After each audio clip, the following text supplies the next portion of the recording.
Welcome back to our channel honour of commerce. నేను మీ సుమ. ఈరోజు AP డిఎస్సిలో పీసీటీ పోస్ట్ కు సంబంధించి పేపర్ 2 సిలబస్ ఏముంది అనేది చూద్దాం.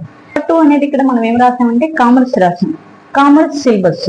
కామర్స్ ఎందుకు ఉంది డిఎస్సిలో అనేసి అంటే గవర్నమెంట్ స్కూల్లో ఇంటర్మీడియట్ క్లాసెస్ అనేవి కూడా ఉన్నారు కాబట్టి వాటికి సంబంధించి ఇంటర్మీడియట్ క్లాస్ అనేది టీచింగ్ చేయడానికి కామర్స్ పోస్ట్ అనేది పేపర్ 2 మనకి కామర్స్ సిలబస్ ఏముంది అనేది చూద్దాం. దానికంటే ముందు పేపర్ 2 అనేది ఎన్ని మార్క్స్ ఏంటనేది చూద్దాం.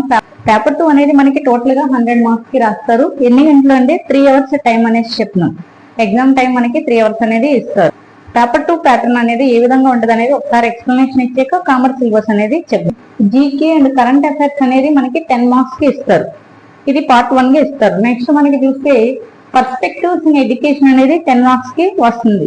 నెక్స్ట్ మనకి ఎడ్యుకేషనల్ సైకాలజీ అనేది 10 మార్క్స్ కి ఇస్తారు. నెక్స్ట్ మనకి కంటెంట్. ఈ కంటెంట్ అంటే ఏంటి అంటే మనకి పీసీలో ఏ సబ్జెక్ట్ అయితే కంప్లీట్ అయిందో, ఏ సబ్జెక్ట్ మీద పీజీ అనేది చేస్తారో వాళ్ళు ఆ సబ్జెక్ట్ అనేది ప్రిపేర్ అవ్వాల్సి ఉంటుంది. ఫర్ ఎగ్జాంపుల్ గా ఎంకామ్ వాళ్ళైతే కామర్స్ అనేది ప్రిపేర్ అవ్వాలి. ఎంఏ ఎకనామిక్స్ అయితే ఎకనామిక్స్, బోటనీ ఎంఎస్సి బోటనీ వాళ్ళైతే బోటనీ అనేది ప్రిపేర్ అవ్వాల్సి ఉంటుంది. ఈ విధంగా మనకి ఏంటి అంటే కంటెంట్ అనేది వాళ్ళ పీసీ ఏ సబ్జెక్ట్ మీద చేస్తారో దాని మీద బిట్స్ అనేవి వస్తాయి అనమాట. కాబట్టి ఆ సబ్జెక్ట్ అనేది ప్రిపేర్ అవ్వాల్సి ఉంటుంది. ఈ కంటెంట్ అనేది మనకి 50 మార్క్స్ ఇస్తున్నారు.